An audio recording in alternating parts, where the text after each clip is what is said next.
Welcome to another episode of Waffle and Waffle. Say hello. Hello. Hi. Hello. How are you all doing today? Doing very well, thank you. I've been in the garage doing some matte varnishing on a kill team, so that's all good. Excellent. I've been spending some quality time assembling models. Oh, I've seen you. You're going all the way back to 8th edition, aren't you?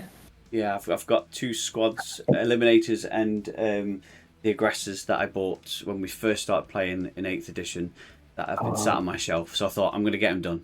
They're my next project. They're the easy build aggressors, the Flamestorm. No, they're the Bolt Gauntlet ones. You know, the ones with the which ones? The full fat version. The full fat version, yes, with the rockets on their shoulders, on their heads. Nice. Yes. What about you, Christopher? What have you been doing? I've been painting my accursed cultists, so my cultist mob, using a bit of the old slap chop, contrasty techniques. Cool. We also went to Warhammer World, didn't we? Yep, and that is what really motivated my painting journey back to my accursed cultists. I have a theory as to why I hadn't been painting them, because I was very excited to have them and I really wanted to paint them, but then I stopped and I was sort of paralysed. And I think it was the fear of not doing a good enough job for the model. Does that make sense? Where I wanted to do such a good job that I was then paralysed to even start. Yeah, I know what you mean. Because those models are, wow. I'm just looking at them now. You've got a guy that's got like a dragon head coming out of his arm. Yeah, they're proper messed up. Yeah, love it. I mean, they have come out really well. I mean, obviously I'm tutoring my own horn here, but Joe was also tutored by horn. You get it. You get it. But I think the models themselves lend themselves so well to the contrast paints. Yeah, I would agree with that. Yeah, it was quite enjoyable. Whereas I think call me crazy, but I don't think the Space Marines themselves, I don't think those sorts of models do lend themselves particularly well to contrast. Too many flat panels, I agree. Yeah. Yeah, and I was frantically looking for our soundboard. I've missed the opportunity, but I'm going to play it anyway. Well, you tell me what line to say, and I'll. Oh, there we go. Chaos. It always works. There we go. And yes, the kill team that I've just matte varnished is the Night Lord's Nemesis Claw. Oh, nice. And I think this will be the last ever chaos I ever paint, because they are so detailed. Oh my god, how do you put it with the trim, Chris? Well, actually, funny you should say that, because I have recently watched a tutorial that was suggesting that you dry brush the colour of the trim on first, and then paint the flat panel paints after. Yeah, and that comes up better. And so I want to try that out. I can imagine that working, especially on things like if you ever wanted to get a Helldrake, for example. Yeah, that is nothing but trim. Oh yeah, you think that's what I painted the Malefiend, and that's literally just every panel. Oh, that was really fun to build, great to play, terrible to paint. It took so long, and every time you think you're getting close, you look at another bit, and then like more just appears. That's so cool. That's the thing. I'm happy to see other people have those models because they look fantastic. But just a lot of work. Yeah, I mean the Defiler, I don't even know how big that model's going to be, but it's £88. So it must be a fair chunk. That is. That looks monkey. Yeah, it looks really cool, excellent, but £88 is a very steep ask. Yeah, it's expensive. What size base does it sit on? I don't really know much about it. I just remember seeing a picture and thinking, I will have this in the army. It's a case of when, not if. It is. I am getting it. Just when. Oh, it's on 160mm round base. Big. Wow, That's big. That's a big fella. I do like how you've got so many different customization options as well. Is he going to be Black Legion when you get him? Yes. I'm sticking with Black Legion just for continuity, but I am introducing a few Red Corsairs into my army. Spoiler alert for anyone who wants to see a video in 5 years of those, but when they're painted. But yeah, so at Warhammer World on Monday, I purchased a unit of Red Corsairs and Nice. I've ordered a captain to go with them, because why would Warhammer World have a full range of stock in their shop? It's ridiculous, isn't it, really? instead, here I am ordering it online from the company where I went to supposedly their headquarters and couldn't get the captain because they didn't have it. Oh dear. It wasn't even like it was out of stock. It just wasn't there. Yeah, they just don't have it in their shop. They're like, no one will want this apart from me. I've been to Warhammer World when it's been like that as well. Or, when you get to the Warhammer shops and they helpfully say, oh, we don't stock that, but come over to this giant tablet where we can just go on the website and buy it for you in front of your face. Yeah, yeah. Yeah, come over to this tablet. We'll order it in for you so you can come back and collect it. And you're like, if I'm going to do that, I may as well either order it online or order it from a store that is a bit cheaper. A hell of a lot cheaper, yes. Yeah. But what we missed there was that someone, or some people, have been to Warhammer World. Yes. Who was that? I mean, we should probably give a shout out to Dan, who also attended with us. So me, Chris, and Dan went. You were invited, Alexander, but you were unable to attend. It would have been a good four-way. We're not all blessed with having erratic shift schedules. This is true. We got very lucky because the stars just happened to align. It really and did, I was just on a day off, and Joe had to take annual leave for like an hour, but had accidentally took the whole day. And it just happened in a conversation of like, hang on, so we're both free, and all the kids are off at school. Well, that's the golden ticket. And they were like, hey, Azza. Be ill that day. And he was like, no, too dedicated to my work. And we're like, I'm afraid. Yes, work gets in the way. But you took the opportunity and you decided to shout for the Emperor and go straight down the road to Nottingham. That means you played a game. We did. We saw out 10th edition in style. Nice. So you stuck with the 10th edition rules. Yeah, I've deliberately not asked about the game because I wanted you to tell me in this Waffle and War. Oh, okay. Clever. It was good. good. We thought you were just being really offended that we won't be like Marty, yeah. So we played 2,000 points. I played Tyranids at 2,000, and Chris and Dan they formed an unholy alliance, not just in person but in the world of Warhammer. Because you were Dark Angels versus with Chaos, wasn't it? Versus Tyranids. You were definitely the Fallen Angels. Oh yeah, okay. Sorry. Yeah. Oh my lord, that makes it could be the Fallen, I suppose. Yeah, they were rocking up. We were having a little fight between ourselves, and all of a sudden, these beasts just appeared. And we had to forget our argument, turn, and just go at it with the Tyranids. So, can you give me a round by round account of what happened? One, Chris. Well, in true style, we only got to 3 turns. A lot happened in turn 1. Way too much happened in turn 2, and then we were basically knew the outcome by turn 3. Would be the summary. We had a lot of checking manuals and rules because we were dusting off cobwebs. Yep. But essentially, Joe came at us hard. He wiped most of my unit off the board, but luckily I brought Abaddon and Terminators, and they were in the stratosphere. And I'd forgotten about. He forgot about them. Me and Dan had this beautiful moment where we just looked at each other, didn't need to say any words, and we just did that telepathic thing where we were like, he's forgotten that I've got half my army still in reserves. Oh my God, he's going to cry so hard. This is going to be awesome. Should we tell him? No, let's not tell him. Let's just destroy him. And then he clocked something was going on. He went, I've forgotten. Don't worry, I've remembered Babe Ruth. We thought, he is in the trap. This is going to be so sweet.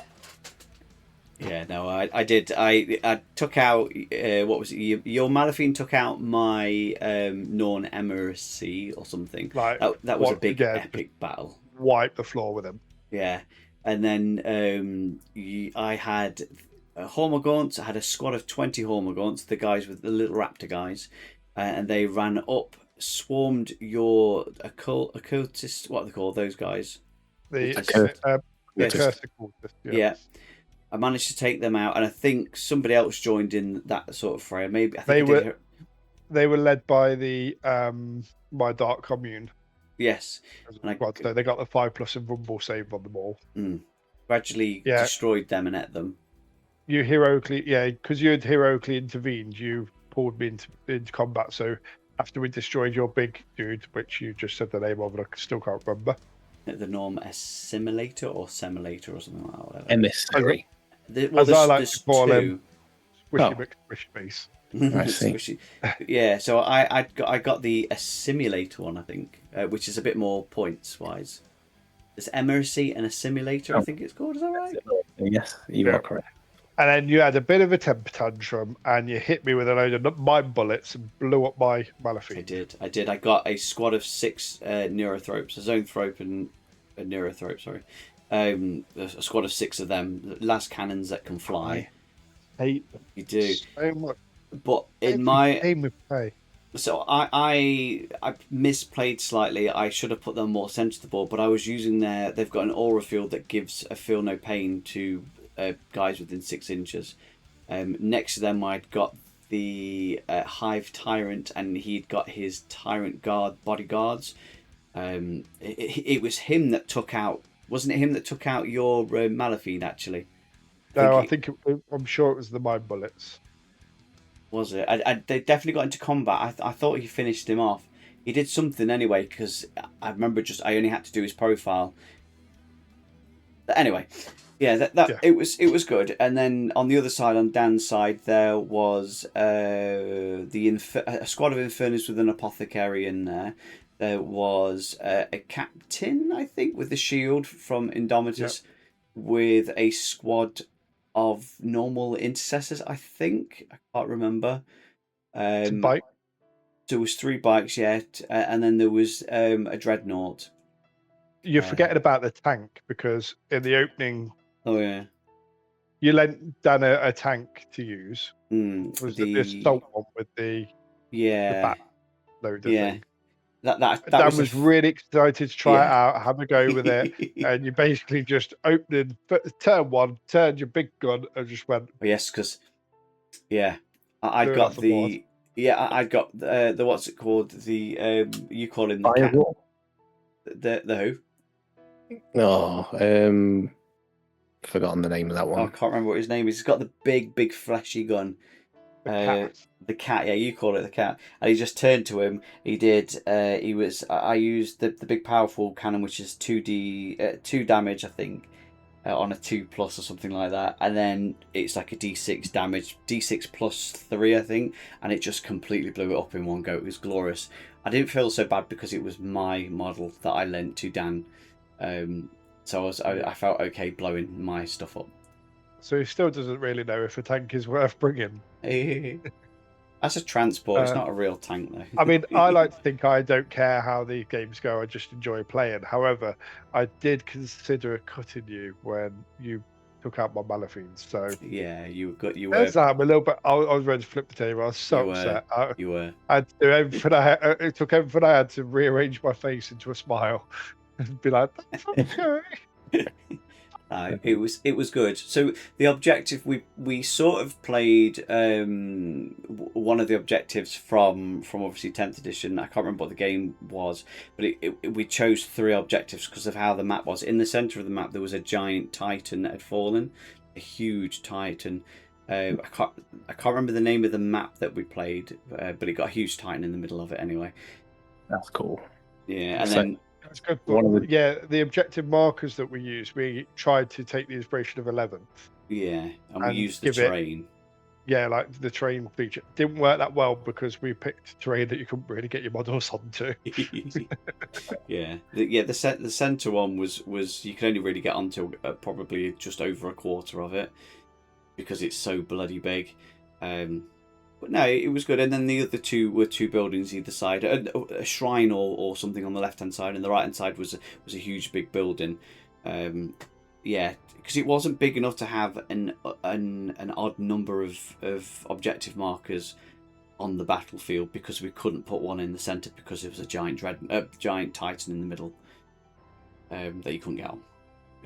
But yeah, I mean, that is one of the benefits of going to Warhammer World. The terrain. They've got all the terrain to play with. It's great. Yeah, it's lovely. Blessing and a curse. Because it was the table was the death of Imperius Terrim. Okay, that one. By the looks of it, yeah. That's the Games Workshop had put out a Warhammer World post saying that it was available to book. We got lucky. Nice. It was good though. Moving on to Bugman's though. Oh yeah. I'm afraid to say the state of the food is still not great. Oh. Yeah, I wasn't impressed at all. I had a Philly cheesesteak sub, and that was all right. That was okay. But what did you have, Joe? I had macaroni cheese, and it was awful. I'd get that wrong, but they managed it. Exactly. It just didn't taste of anything. Like there was no. I had to put salt and pepper on it, which I don't normally need to do, and then I had to put barbecue sauce on it just to give it. It just didn't taste of anything. And that seemed to manage to make it worse. You said, didn't you? When you put the sauce on it, it seems to have got worse. It did make it worse. I was so angry. I didn't even finish it, and it was like £9. I ate half of it, and I just can't do this. It's just not enjoyable in the slightest. The all-day breakfast is still not there. Yeah, it's not there. I don't recommend the macaroni cheese if anybody listening decides to go to Warhammer World, and I certainly don't recommend the chili loaded fries with chili because that just felt like I was eating tinned dog food. Yeah, that was awful. But you do recommend going back in time and getting the all-day breakfast. Oh, if they brought that back on the menu to the same standard as what it used to be, absolutely. I tell you what, their breakfast menu is nice. No, we've never recovered. But their breakfast, their sausage and their bacon cobs that they do are or wraps, not wraps, like a cob. Yeah. Not everybody calls them cobs, do they? The bacon cob I have, or bun, or bunt, or cob, or roll, however you want to say. Let's start that debate up. They did like with a chili jam in it, and it slapped. Yeah, it slapped. Ooh. You say slaps, I say stacks. It stacks. It slaps. Slaps and stacks. It's good. It was good. Oh, they also have their own brand beer on tap, which I didn't realise. You can buy it in cans, which is stupidly expensive.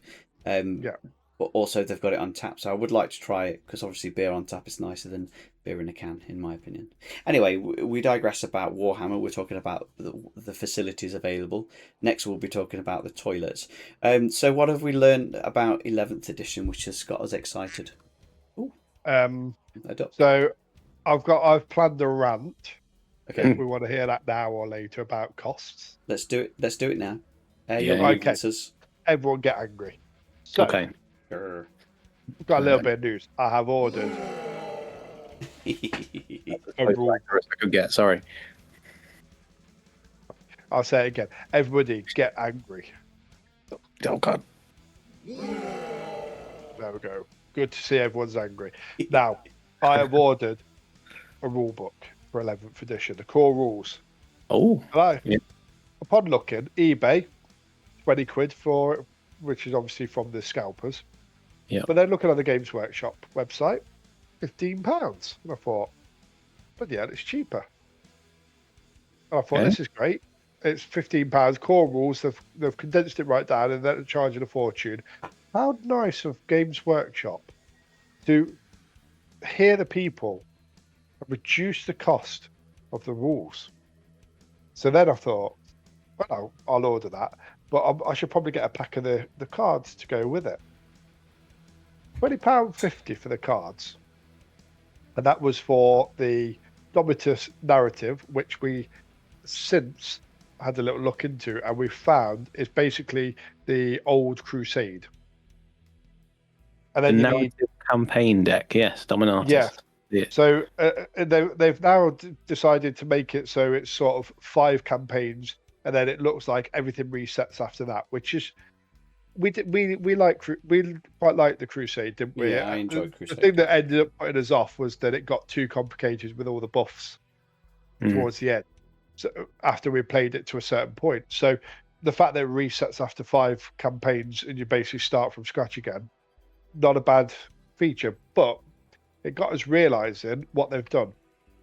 So what they've done is they've taken that big core rulebook and they've broken it all up into smaller books and cards, and then they've sold them off. And so when you actually add it all together, it costs a whole lot more money than what it would have cost with the full book. So just to put this in perspective, you've got a Combat Patrol Companion book, which is £20.50. And that is essentially for your fluff about the combat patrols. And also a tutorial, which you would get in the starter set. It's basically got a mini tutorial in the middle of it, and fluff. So if you look at your 10th edition rule book, you'll see that basically a combat patrol section in there. That's been taken out, it's being sold separately for £20.50. The dominative narrative part, so the Crusade section's been taken out and is being sold for £20.50. And then they've taken the chapter approved mission deck. So they've taken the few missions that you would get in the core rule book out, and that's £20.50. And then you're given the core rule book for £15. So if you're buying all of it at Games Workshop prices, it's £76.50. But what essentially, I couldn't have said it better myself. That's Because before I managed to get the rule book, the Leviathan rule book off eBay for 30 quid from people breaking up the starter set, nearly double the price. In fact, it's more than double the price. I wonder if you'll be able to get a cheeky deal off eBay once Armageddon ships, because that's coming out on Saturday. Yeah, so I think you can get the 2 cards and the rule book for about £40. If you bought it from it, so I've ordered off an affiliate. So we'll plug them, Mighty Lancer Games online. And I did even do a little Google and find an extra 5% discount. There's a handy tip to everybody. So when you do that, you're actually paying very similar prices to the eBay scalpers, but not supporting the scalpers, which is always Oh, good. yeah. But that's my little rant there. Well, that got my dander up. I appreciate it. Thank you for sharing, Christopher. Yeah, no, I agree. That is a lot of money if you want to buy in for everything that you need. So effectively, they've made something look a lot cheaper, but you need to buy all the other stuff as well. Exactly, because you get the core rule book, and then all of a sudden you're like, oh, but actually, I need these chapter-approved cards because now we've got to build rosters based around those. Because I was going to say, also your detachments is based, and how the game plays based around the chapter approved with those different sections in them. Yeah. Whatever they were. Yeah, so I got very ranty this afternoon when I discovered that sneaky little shenanigans. And he's been on the aggressive stance all day now. It's proper upset him. I have. I've been moaning left, right, and centre just in preparation. Excellent. Warming up for this this podcast. Well, thank you for sharing, Chris. It's all right. I feel better for getting it off my chest. It's a safe space, Christopher. Not many people will know, just us two, and the millions of people listening worldwide. Yeah. So, at the risk of making you even more enraged, are you just going to get the PDF, assuming that they update the PDF in the future when they change the rules? Or are the rules things that don't change? Is that it? Is it for data? Shall I just spin things? Because GW have just announced today, I think it was about 6 hours ago, that the app is being updated and it's going to feature the free core rule books. It's going to have a new companion sort of thing. So basically, on the new app, it's got all the free rules. I think they're on. It looked like they were interactive on the YouTube video when it showed you. But it's also got something, so like if one of, me and you are playing, let's say me and you, Azza, I can share with you what I've got and you can share with me what you've got, and we can see each other's data, cards and army rules for that duration of that battle. But then also it's got a companion in there, so you can track ban points, victory points, etc. in within the game, which is kind of cool. So I would assume the rules will update. It's not just the PDF. Will this be free, or will this be So- only if you have a subscription? So it says it's free. That's it. Is it free once you have a subscription? Yeah, I don't know, but it does say it's free at the end, and it says that the 2026 chapter approved something is free. It says at the end, but I kind of feel like we're being. There's going to be something, isn't there? There's going to be a catch. Yeah. Yeah, they're either going to have it so that because obviously in the free app currently you can build one army list, whereas if you have a subscription you can build as many as you want. Yeah. So there's going to be some sort of paywall that prevents a full use of the app, in my opinion. Surely, absolutely. It's like with the painting; they got rid of all the painting because you have to paint all the. Yeah. Anyway, yeah. Sorry, Azar, I felt like you were leading up to something. I jumped on. Do apologise.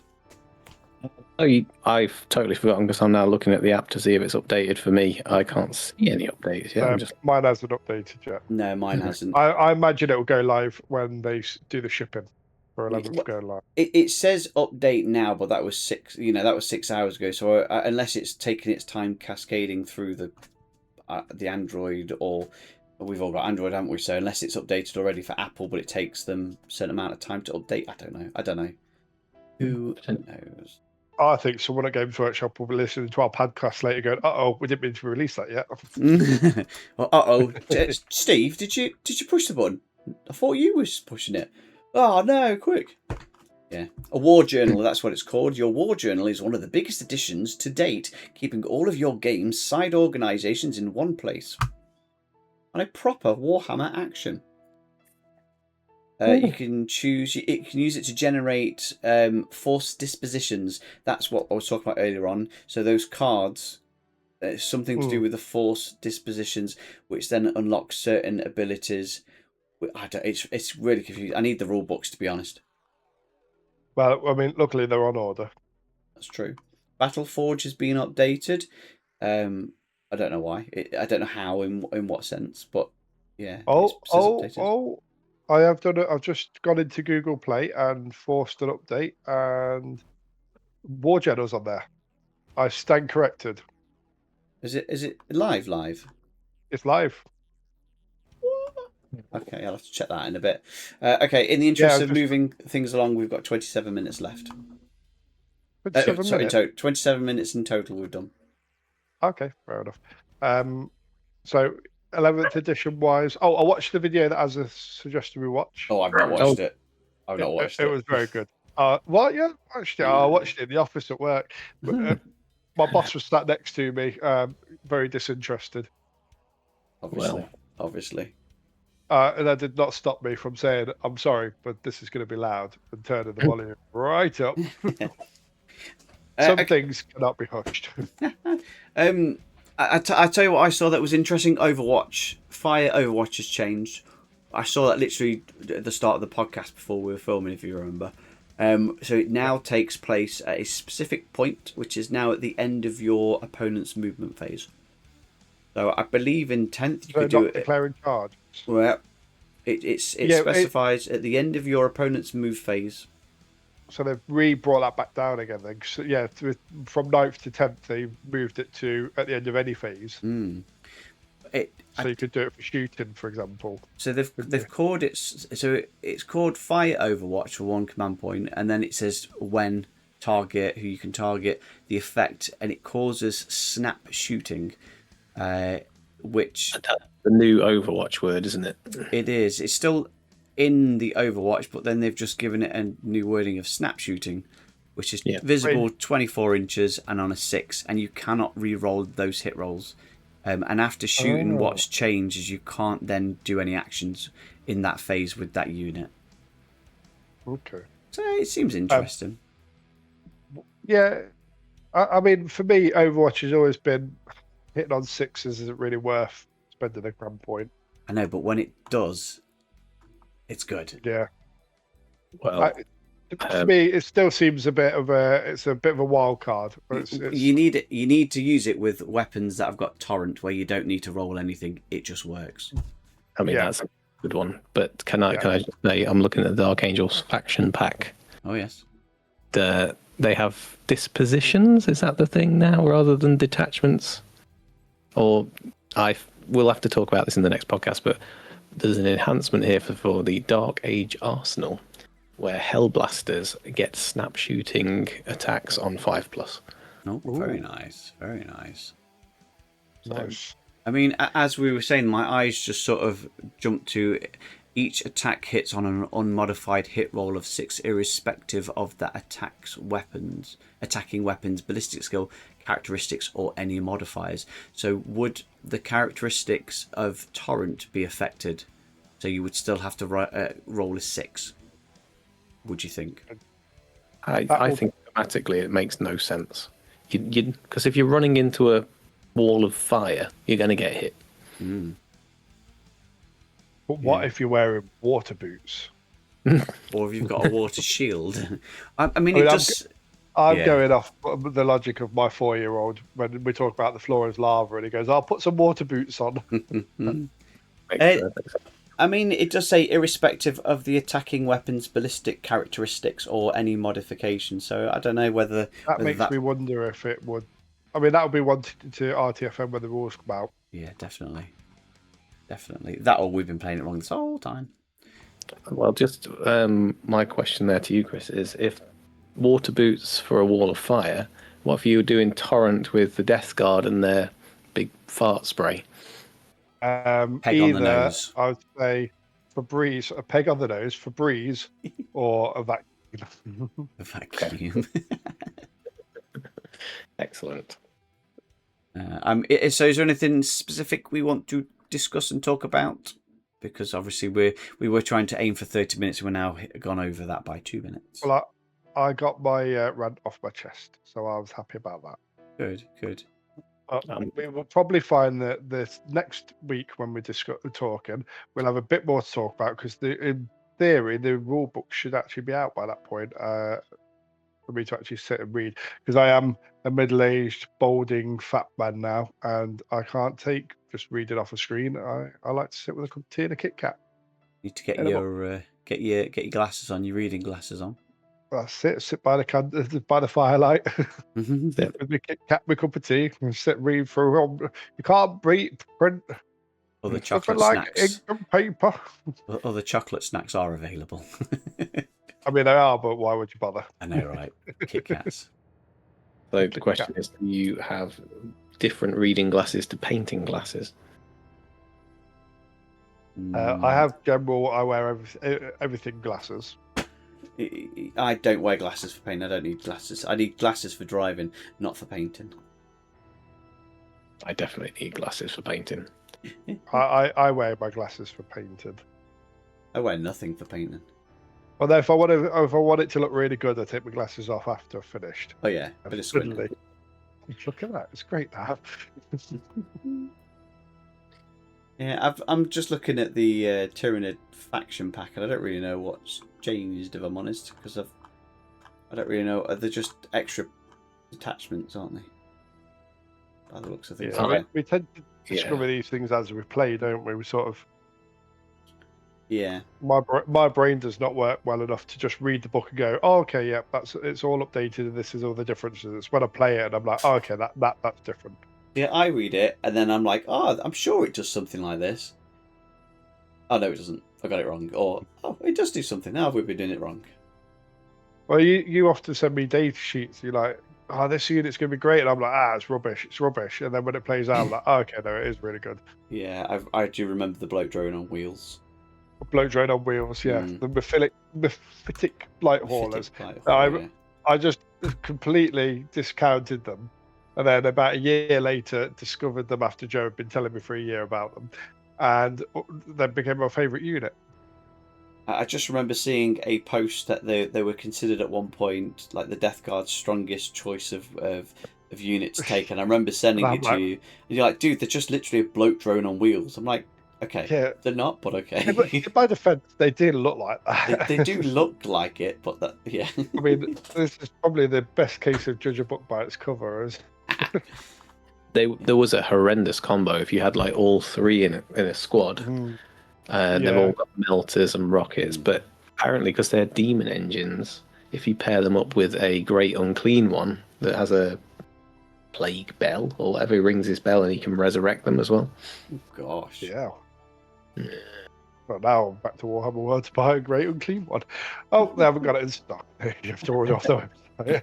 So apparently you can just create it with a glue gun. I don't know if you ever saw. Was it Midwinter Minis or somebody? Didn't he try and make one? I know he tried. They made one for a golden demon competition that got qualified. The Nightmare. Is it Nightmare Before Christmas?